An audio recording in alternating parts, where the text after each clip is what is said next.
Move to the basement or leave, my daughter told me, so I sold the house above her head and left the state. Then she got the foreclosure notice. The boxes were still warm from the attic when I carried them down. 43 years of Christmas ornaments, baby photos, and report cards I'd saved like treasures. I thought foolishly that she might want to keep some of them. That somewhere beneath the designer clothes and Instagram filters, my little girl still existed. I was wrong. Mom, we need to talk. Jessica stood in my kitchen, her arms crossed, wearing that same expression she'd worn as a teenager when she wanted something. Except now she was 35, married to a tech executive and living in a house I'd given her the down payment for.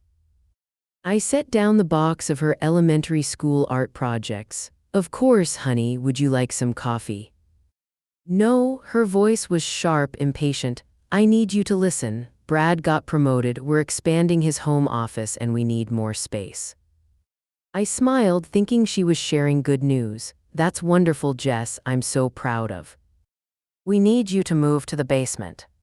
The words hit me like ice water. I stared at her, certain I'd misheard. My hands went numb and the box slipped. Photo albums scattered across the floor, pictures of her first day of school, her graduation, her wedding where she'd thanked me in front of 200 guests for being the best mother in the world. The basement, she continued, as if discussing the weather. It's finished. There's a small bathroom down there. You can have the back corner by the water heater. I opened my mouth, but no sound came out. The basement, where I stored Christmas decorations and old furniture, where the walls wept with condensation and the ceiling was so low I had to duck near the pipes.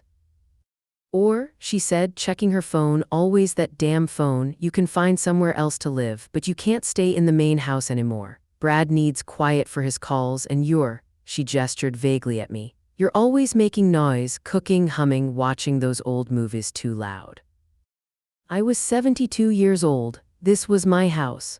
The house where she'd taken her first steps on this very kitchen floor, where I'd nursed her through chicken pox in the back bedroom, where I'd taught her to bake cookies every Sunday after church. Jessica, I whispered, this is my home. She rolled her eyes, actually rolled her eyes at me. Mom, be realistic, you don't need all this space. The basement is perfectly adequate for someone your age. It's not like you're entertaining guests or anything. Someone my age? As if I were a piece of furniture to be stored away. As if 72 years of living had reduced me to nothing more than an inconvenience taking up space in her upgraded life. I raised you in this house, I said quietly, my voice barely steady. And I'm grateful for that, but things change. I have a family now, real responsibilities. You had your turn. Real responsibilities? I thought of the 60-hour weeks I'd worked as a nurse to pay for this house after her father left. I thought of the double shifts during Christmas so she could have the bicycle she wanted. I thought of the inheritance from my parents, $40,000 that I'd spent on her college tuition instead of fixing the roof that still leaked in the corner of my bedroom. I need an answer by Friday, she said, already heading for the door. Brad wants to start construction on Monday. We're putting in a conference room where your sewing room is. My sewing room, where I'd made every Halloween costume she'd ever worn, where I'd hemmed her prom dress at midnight because she'd forgotten to tell me it was too long, where I'd spent countless evenings mending her clothes, her hearts, her dreams. Jessica, wait. But she was gone. The front door slammed with the same finality it had when she was 16 and angry about curfew. Except this time she wasn't coming back in an hour with an apology and a request for help with homework. After she left, I sat in my kitchen for 3 hours staring at the scratches on the table where she'd done her homework, where she'd written thank you cards for graduation gifts, where she'd planned her wedding, asking my opinion on every detail while I wrote check after check for flowers, catering, photography. The silence was deafening. I could hear the refrigerator humming too loud, apparently, for Brad's important calls. I could hear the old house settling, the creaks and sighs that had become my lullabies over 4 decades, all the sounds that had suddenly become crimes against her new life. I thought about the basement. Concrete walls that stayed damp even in summer, one small window at ground level where I could watch feet walk by on the sidewalk, never faces, just feet. The constant hum of the water heater, the furnace, the sump pump. A place to hide the mother who'd become inconvenient. That night, I didn't sleep. I walked through every room of my house, touching walls I'd painted, door frames I'd measured her height against, windows I'd looked out while waiting for her to come home from dates, from college, from her life. At 3 a.m., I made a decision that would change everything. I called my lawyer. Robert Chen answered on the second ring, his voice thick with sleep. "Margaret, what's wrong?" I'd known Robert for 30 years. He'd handled my divorce, helped me buy the house, written my will. He was one of the few people who knew the whole story, how I'd worked 3 jobs to keep us afloat, how I'd sacrificed everything for Jessica's future. "Robert," I said, my voice steadier than I felt, "I need to ask you about property law." There was a pause. I could hear him sitting up, probably reaching for his glasses. "It's 3 in the morning, Margaret. Are you okay?" "My daughter wants me to move to the basement of my own house." Silence, then, "Jesus Christ, Margaret, tell me you're joking." "I wish I were." "What exactly did she say?" I told him everything, every word, every gesture, every casual cruelty. When I finished, Robert was quiet for a long moment. "Margaret," he said finally, "I have to ask, is your name on the deed?" "Of course. I bought this house in 1981 with my savings and a loan I paid off early by working overtime for 15 years. "And your daughter's name?" My stomach dropped. "I added her 5 years ago, joint ownership. I thought it would make things easier when I passed. I wanted her to inherit without probate complications." There was a pause that lasted forever. "Margaret, in this state, joint ownership means either party can sell their share, but there are steps we can take. Can you come to my office tomorrow?" I stared at the ceiling, at the water stains I'd been meaning to fix. "What kind of steps?" "The kind that will make your daughter very, very sorry she ever mentioned that basement." I hung up with my heart pounding, feeling something I hadn't felt in years, hope mixed with fury, a dangerous combination. The next morning I started packing, not for the basement, for something else entirely. I moved like a woman possessed, box after box, closet after closet, 43 years of life sorted into categories: keep, donate, store. I packed my grandmother's china, the quilt my mother had made, the photo albums Jessica had scattered and left on the floor. I was wrapping my wedding dress, yellowed with age but still beautiful, when I found it, hidden in tissue paper at the bottom of the dress box. The letter Jessica had written me on Mother's Day when she was 8. "Dear Mom, you are the best mom in the whole world. When I grow up, I want to be just like you. I will take care of you when you are old, like you take care of me now. I love you more than ice cream and puppies and Christmas. Love, Jessica. P.S. I am never moving out because I want to live with you forever." I held that letter in my shaking hands and felt something crack inside my chest. Not break, crack, like ice on a lake just before it shatters completely. Jessica found me 3 days later, surrounded by boxes in the living room. She walked in without knocking, another new development, wearing workout clothes and carrying a green juice that probably cost more than my grocery budget for a week. "Good," she said, surveying the chaos. "I'm glad you're being practical about this. The movers can take everything to storage and we'll set up the basement nicely for you. Brad found some great furniture on Facebook Marketplace, very affordable." Affordable? She was furnishing my prison cell with other people's cast-offs. I looked up from the photo album I was wrapping, pictures of her first Christmas, her gap-toothed smile, her arms around my neck. "I'm not moving to the basement, Jessica." Her face hardened, the same expression she'd worn when I'd refused to co-sign for a sports car she couldn't afford. "Then you're leaving?" "Yes." "Good. Honestly, Mom, this is probably better for everyone. You'll be happier somewhere more suited to your needs. Maybe one of those senior communities where you can make friends your own age." Somewhere more suited to my needs. A place where old people went to die quietly, out of sight of their successful children's perfect lives.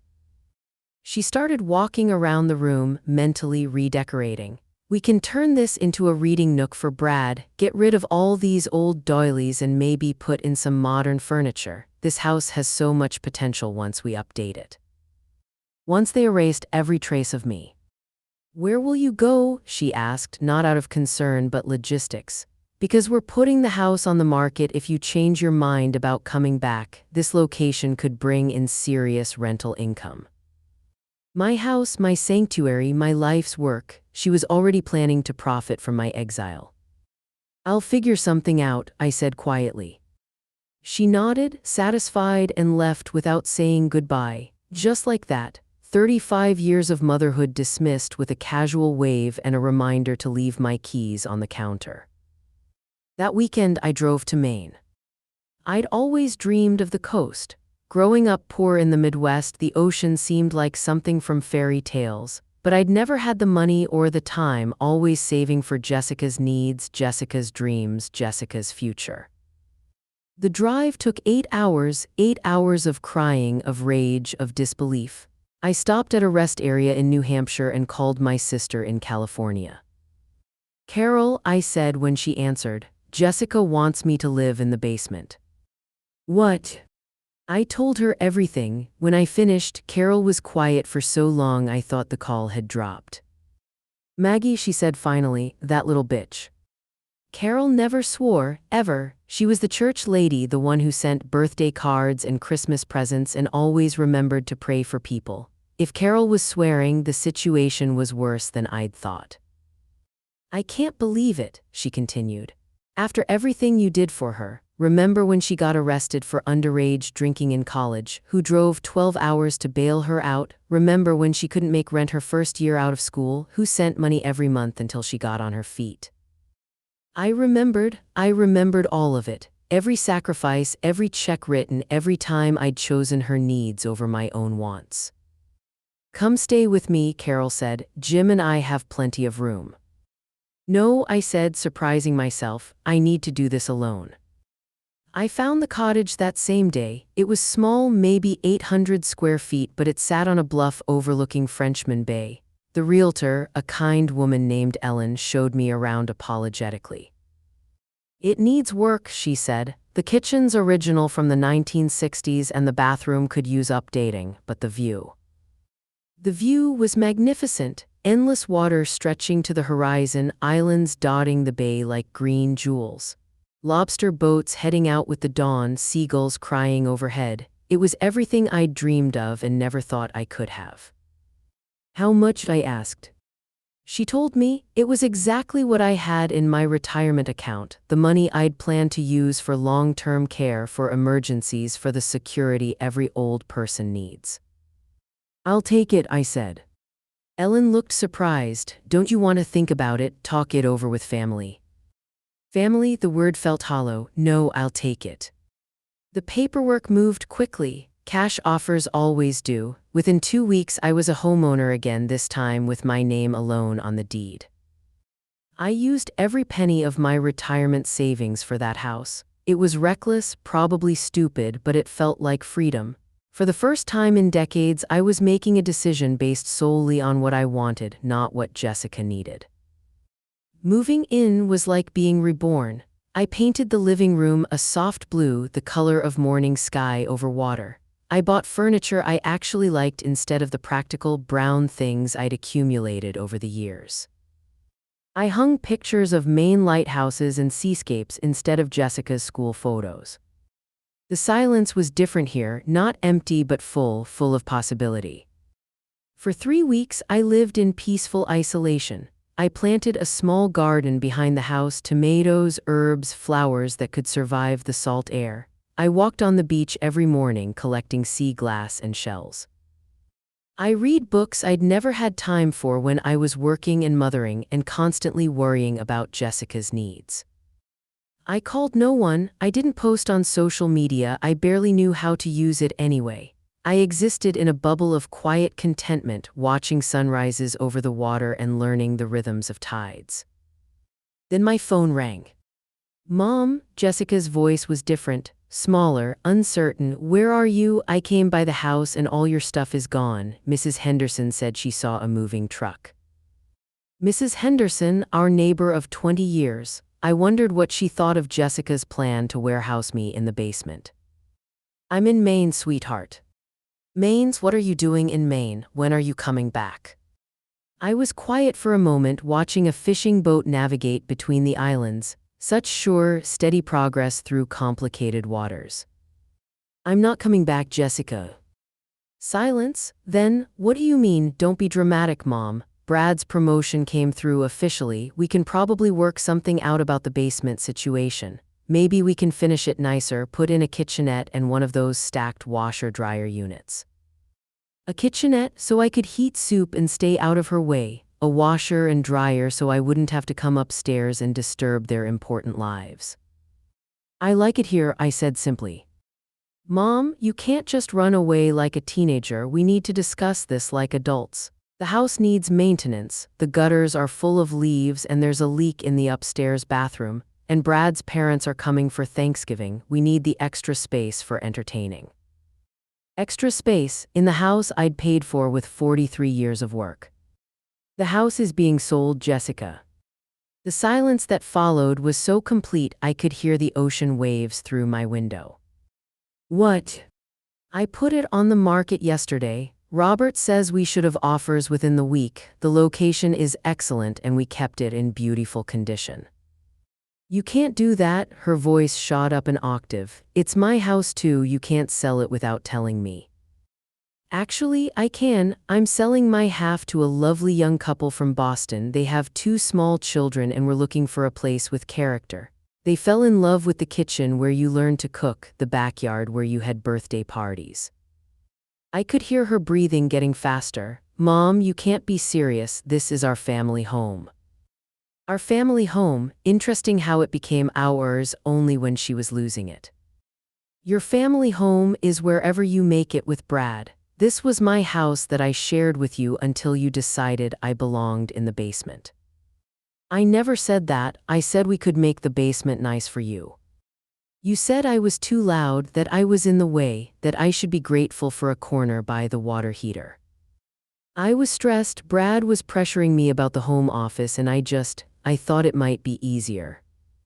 Easier? There was that word again. It would be easier to hide me away than to tell her husband that his mother-in-law came with the house he was so eager to renovate.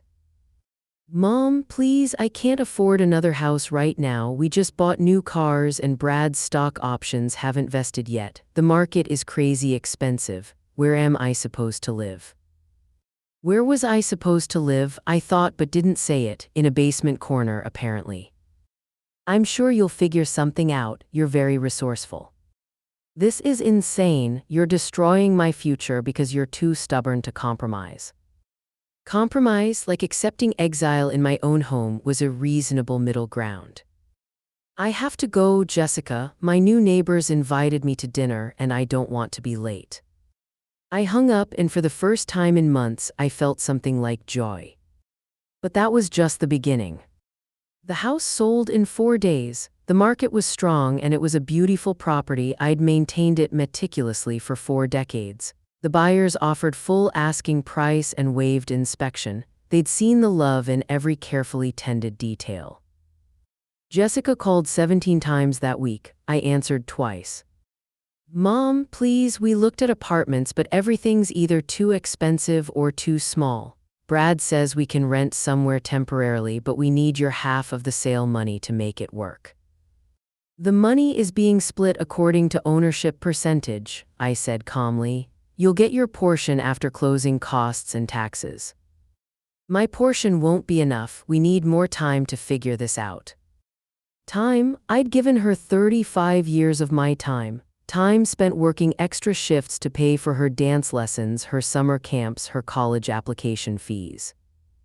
Time spent awake worrying when she was out late. Time spent helping with homework and heartbreak and every crisis that seemed earth-shattering at 17. "The closing is scheduled for next Friday," I said. "You should receive your check within 10 business days." 10 days? Mom, we have to be out of the house in 10 days. Where are we supposed to go? I thought about that corner in the basement she'd allocated for me, the space by the water heater where she'd expected me to live out my remaining years. I'm sure you'll think of something. But Jessica wasn't done fighting. The next week she drove to Maine. I was in my garden when I saw her car pull up, the BMW I'd helped her buy 2 years ago when her old car died.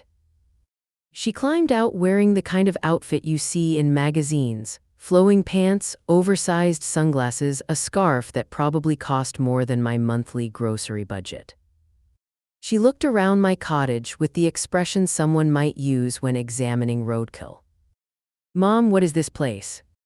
"It's my home. It's a shack, it's smaller than our garage." "Our garage, the one in the house she just lost."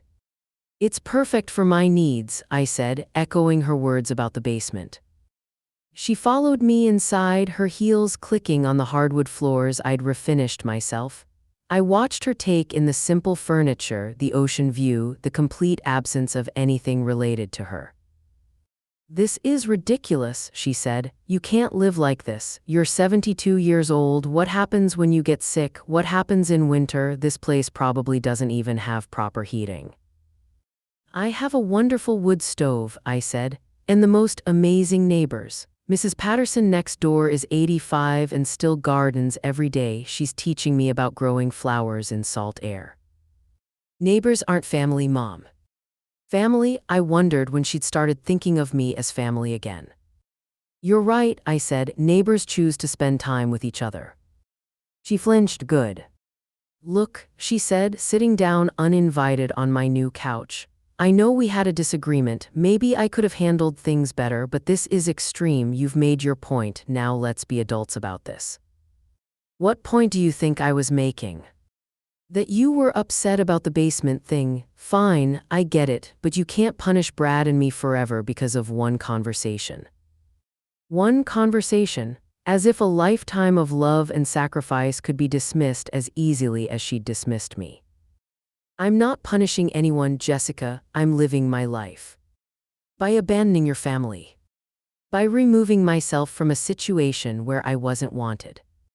"That's not true."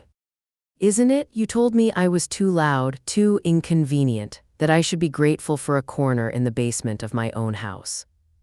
She had the grace to look uncomfortable. I was stressed. The promotion meant longer hours for Brad, and I thought if we could just reorganize the space. "Reorganize? Is that what you call erasing me from my own home?" "It wasn't erasing, it was adapting." "To what? My continued existence?"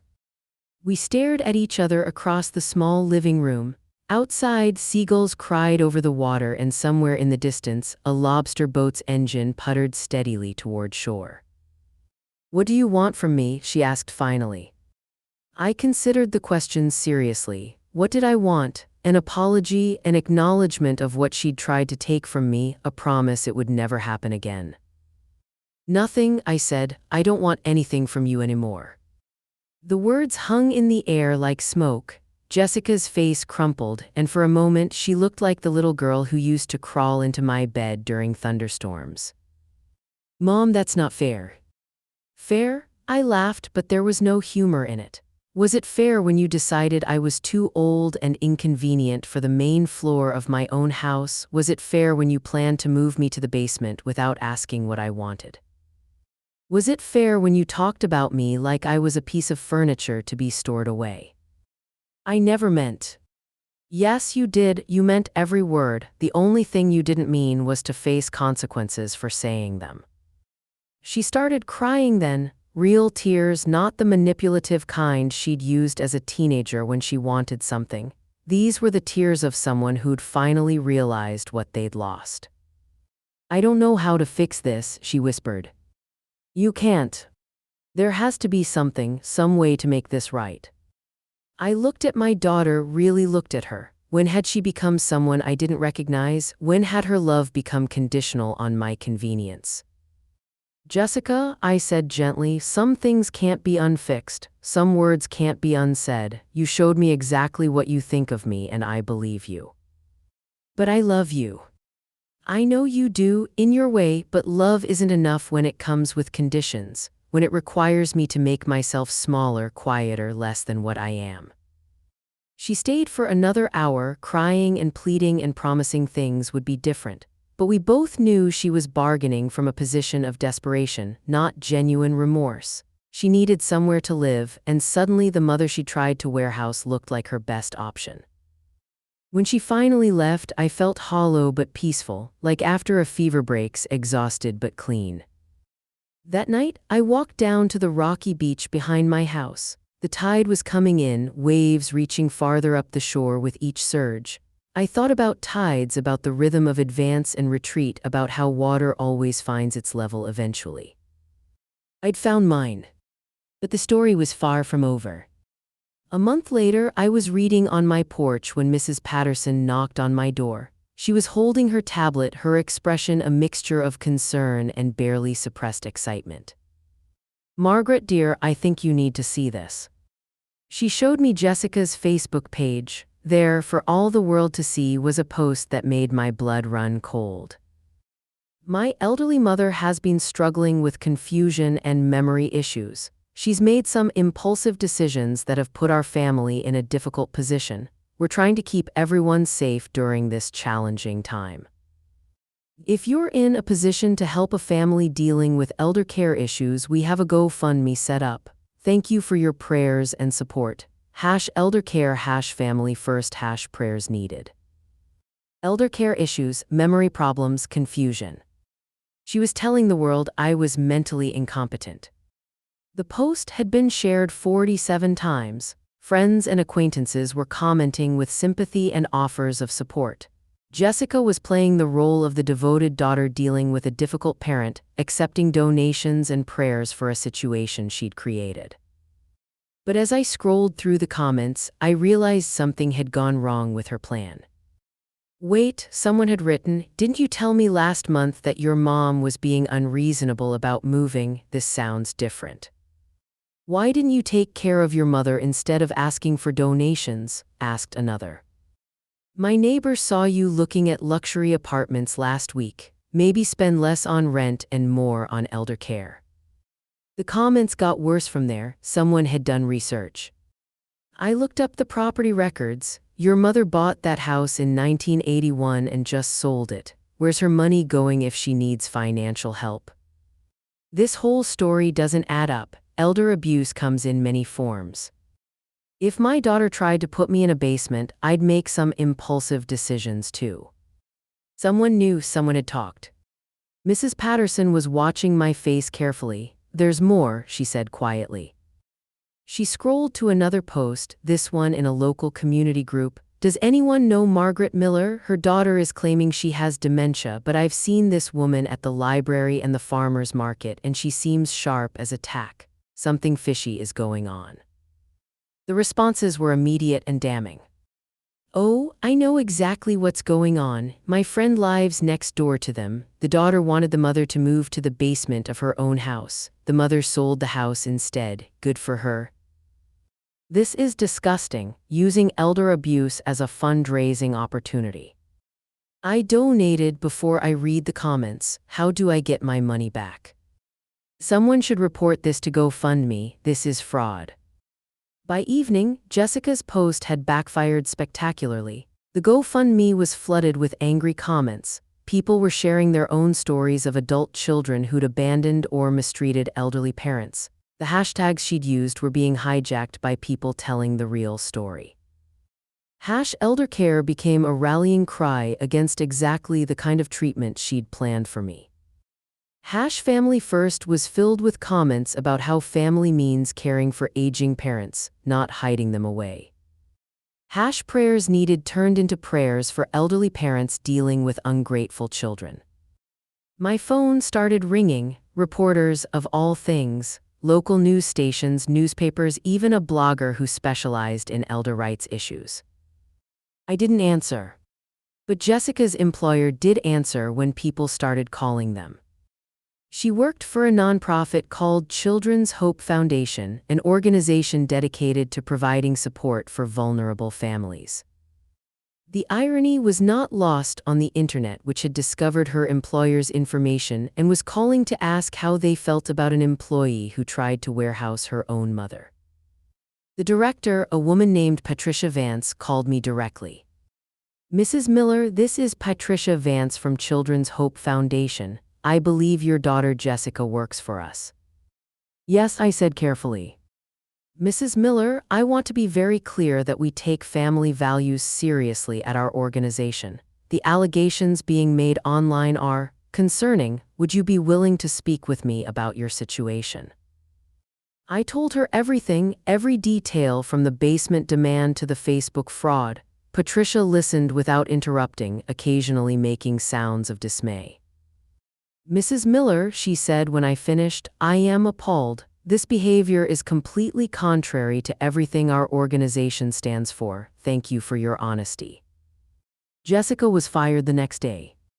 The official statement read, "Children's Hope Foundation has terminated the employment of Jessica Bradley, formerly Miller, following allegations of elder abuse and fraudulent fundraising activities.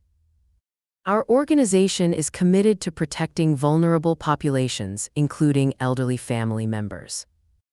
The local newspaper picked up the story. "Local woman fired after elder abuse allegations" ran with Jessica's LinkedIn photo and a summary of events that was devastatingly accurate. But the consequences were just beginning. Brad's company, a tech startup that prided itself on family values and ethical leadership, saw the news coverage. His promotion was quietly rescinded, not officially for the scandal that would open them to lawsuits, but for performance issues that materialized overnight. Without Jessica's income and Brad's promotion, they couldn't afford the lifestyle they'd built. The BMW was repossessed. They had to sell Jessica's engagement ring, the one I'd helped pay for by working overtime for 6 months. They moved in with Brad's parents in a cramped ranch house 45 minutes from the city. Brad's mother, a woman who'd never liked Jessica, made it clear this was temporary and unwelcome. The calls started coming every few days. "Mom, people are being cruel. They don't understand the whole story. Mom, Brad's mother is impossible. She criticizes everything I do. Mom, I can't find another job. Everyone Googles my name now. Mom, please, I know I made mistakes, but this punishment doesn't fit the crime." Crime, she was finally using the right word. "Mom, I need help, just a small loan to get us back on our feet. I'll pay you back as soon as I find work." Each call was more desperate than the last. Each time I listened politely and said no. "Why won't you help me?" she finally screamed during one late-night call. "I'm your daughter." "Yes," I said calmly, "you are. You're the daughter who wanted to put her mother in the basement. The daughter who told the world her mother was mentally incompetent to raise money. The daughter who thought I was too loud, too inconvenient, too much trouble for the main floor of my own house." I said I was sorry. "No, Jessica, you said you were desperate. You said people were being mean to you. You said the punishment didn't fit the crime, but you never said you were sorry." Silence. "Are you sorry?" I asked. "Of course I'm sorry. I'm sorry for all of it. Sorry that it happened, or sorry that you did it. What's the difference?" And there it was. She was sorry about the consequences, not the actions. Sorry she'd been caught, not sorry she'd tried to erase me from my own life. "The difference," I said, "is everything." I hung up and turned off my phone. Winter came early to Maine that year. By November, I was burning wood in my stove every evening, watching snow dust the islands in the bay. I'd learned to live with the rhythms of the coast, the howling nor'easters that rattled my windows, the brilliant clear days when the world looked carved from crystal. Mrs. Patterson invited me for Thanksgiving. Her family, 3 generations gathered around a table groaning with food, welcomed me like I'd always belonged. Her granddaughter, a college student, asked about my life before Maine. "I was a mother," I said simply. "Was it rewarding?" she asked. I thought about that question for a long time. "It was everything," I said finally, right up until it wasn't. After dinner, I walked back to my cottage along the moonlit path. Inside, I made tea and sat by my window watching the lighthouse beams sweep across the dark water. My phone, which I'd turned back on that morning, showed 17 missed calls from Jessica. I didn't listen to the voicemails. Instead, I opened a notebook and began to write. What I want people to know about being 72. I am not a problem to be solved or managed.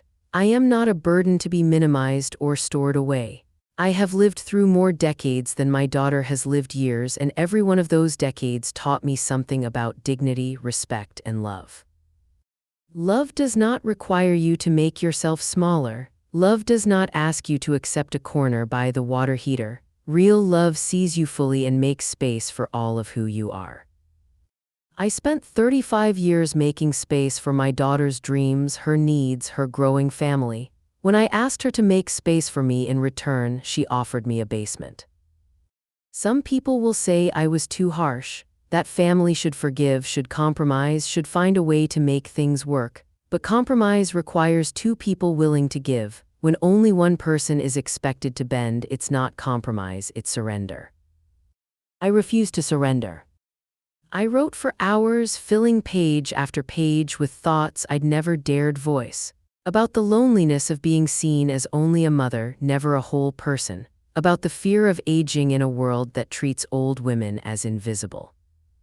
About the radical act of claiming space for yourself when everyone expects you to disappear quietly. When I finally went to bed, I felt lighter than I had in years. Christmas morning, I woke to snow falling like a blessing over the bay. Mrs. Patterson had invited me for dinner again, but first, I had something to do. I drove to the local newspaper office, yes, they still existed in small Maine towns, and asked to speak with the editor. "I'm Margaret Miller," I said. "You wrote a piece last month about the housing crisis for seniors in New England. I think I have a story that might interest you." I didn't give her Jessica's GoFundMe post. I didn't give her the angry comments or the news of her firing. I gave her the letter my 8-year-old daughter had written me, the one promising to take care of me forever. And then I gave her the blueprint for the basement apartment. The story ran on the front page the following Sunday. It wasn't about revenge. It was about the quiet, invisible sacrifices of a generation of women and the heartbreaking reality of what can happen when that sacrifice is taken for granted. The story, my story, was syndicated. It went viral. My name is Margaret Miller. But millions now know me as the mother from the basement, and my story has become a warning, a testament, a prayer for every mother who fears she is becoming too loud, too inconvenient, too much. You are not, you are the foundation. And a house without a foundation is just a collection of pretty rooms waiting to collapse. Subscribe to her true story, because here we don't just tell stories, we rebuild the house starting with the truth.